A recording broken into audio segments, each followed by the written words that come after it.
Hello guys, ito pala yung shipping corner sa Kilong. So sakay lang kayo ng bus papunta dito. Putang shipping daw. So after pala niyan, pumunta pala kami dito sa Yelio Geo Park.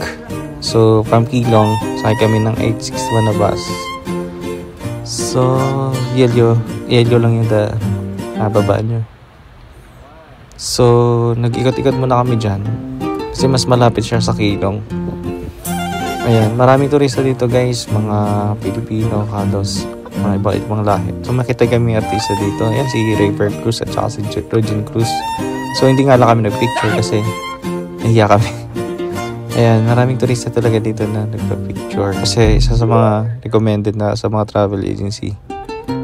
Hindi kasi mabubuo yung Taiwan tour nyo kung wala dito. Hindi kayo nakakapunta dito, I mean. So after niya, pumunta pa kami ng yung sikat na bus station dito sa Taiwan, yung Tuashi bus stop.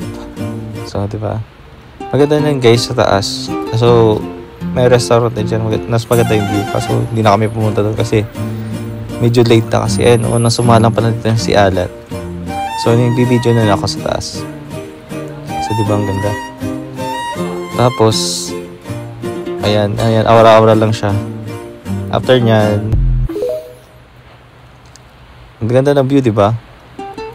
So, palagi ko ito nakikita kasi sa TikTok. So, trending nga siya. Tamang-tama lang na pupunta namin is kakaunti lang yung mga tao.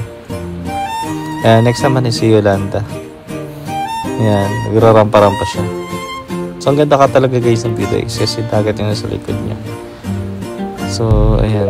Medyo malabo nga lang kasi naulan that time. Abutan pa nga kami ng ulan din sa Yelio Geo Park bago kami makarating dito.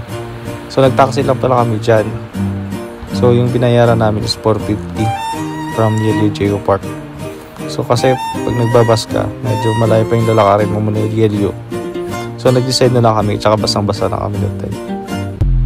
Diba? So pwede kayong pumunta dito. Kaso lang malayo lang siya. Ako nang next from Tamsui Terminal Station sa MRT Red Line X62, 863 lang sasakyan nyo punta dito.